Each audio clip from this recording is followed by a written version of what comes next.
So you started like in wrestling at OVW. Is that where you sort of broke in? Yes. So Rip Rogers was your trainer originally? Yes. Well, in a way, it was, he didn't teach me like the mechanics of it. Mike Mondo, I think was my first teacher. And then a guy, Russell Simpson, after that.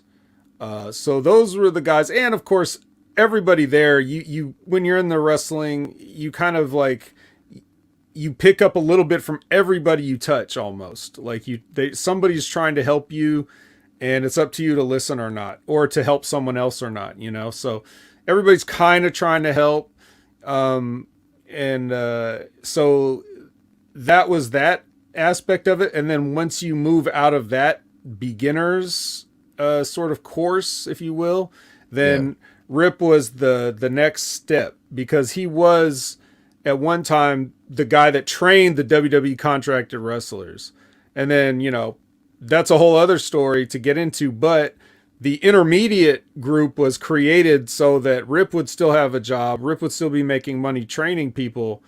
Yeah. But then Al Snow kind of took over the contracted guys and everything like that. So Rip was there in between, and sometimes some of the contract guys were like, they would come down voluntarily to like train with us, and sometimes contracted guys were mandated to come down and train with Rip Rogers. Really? Yeah, like you need this. So there were a few people that passed through.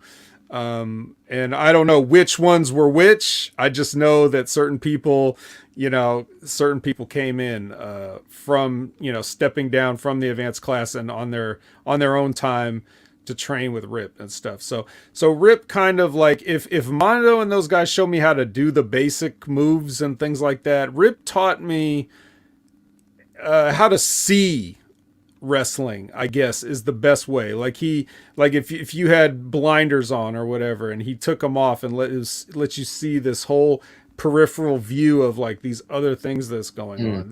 He was able to explain things in a way that was very simple yet relatable, and also profane and usually hilarious.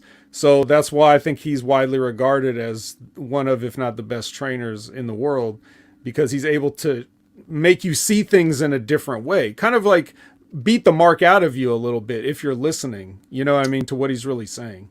Yeah, I mean, and like I've seen a few of the stuff that Rip's done with his podcast as well, and I love listening to guys of that generation, or even having conversations with them. Like I've had certain guys on this podcast, like Bobby Blaze,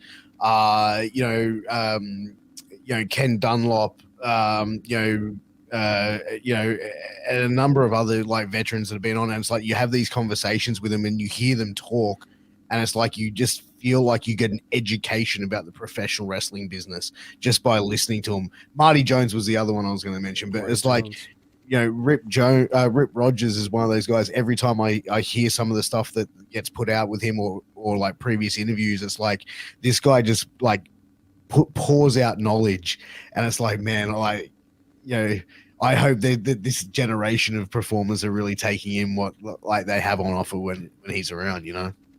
I hope so too.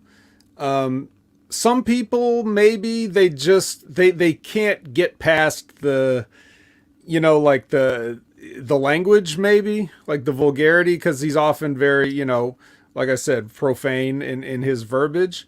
I just remember like the first time I ever saw him was, we're waiting. We had to actually, well, long story short, we'll just say he comes in the building. We're all waiting like for his class to start, and we're waiting, and we're decided to run just run the drills. Like his lieutenants were like running the drills. So if it was like hitting a crisscross on the ropes or something like that, and he just walks in the building, and we're all around the ring. So I don't see him, and I've only heard people say, "Oh, Rip's coming. Rip will be here. This is Rip's class." And I'm like, okay, like they were very like reverent yet fearful tones, I guess is how I would describe the way people were talking about it. And he comes in and he's like, he's just like, what the fuck are all you motherfuckers doing just standing around this is a goddamn football team. You better start clapping if we got a crisscross going, and just cussing everybody out. And I'm just like, oh, I get it. Like, I immediately understood, like, I got the feel. I'm like, okay, I belong here. I get this guy immediately. I understand what he's doing. He's going to be one of those guys that, like, he's always seems like he's aggressive, loud, and angry, and yet not really insulting in like a personal way, even though he would call you fat or whatever, or lazy or whatever. But it's almost like in the way you do it to your mates. You know what I mean? Like 100%. But he's telling you you're fat because he knows they're looking for guys with ripped abs in the WWE. If you're trying to get a job, he's got to make you feel like, oh, I gotta tone up the diet. I gotta work out. I gotta do this other thing. He's always, negging you to motivate you. 100%. Yeah. But like it's without telling you, hey, go on a diet. He's going to make you go on a diet. Yeah. And some people, just that does not, you can imagine being somebody, of like certain generation nowadays, how they would take that totally the wrong way. But even even 20 years ago, people are still taking it the wrong way. And, that may be one of the reasons why there's an intermediate class and he's not teaching the contracted guys, right? But you know what the thing is as well, like, and I had this conversation recently. It's like there's different training styles that work for different people. It's like, and that's whereas like as a trainer and as a coach, you've got to really be able to understand how the human mind works and who it's in front of you and who you're training. Some people are going to work well with that hard-nosed training of get the fuck up, move your fucking ass, let's fucking move it.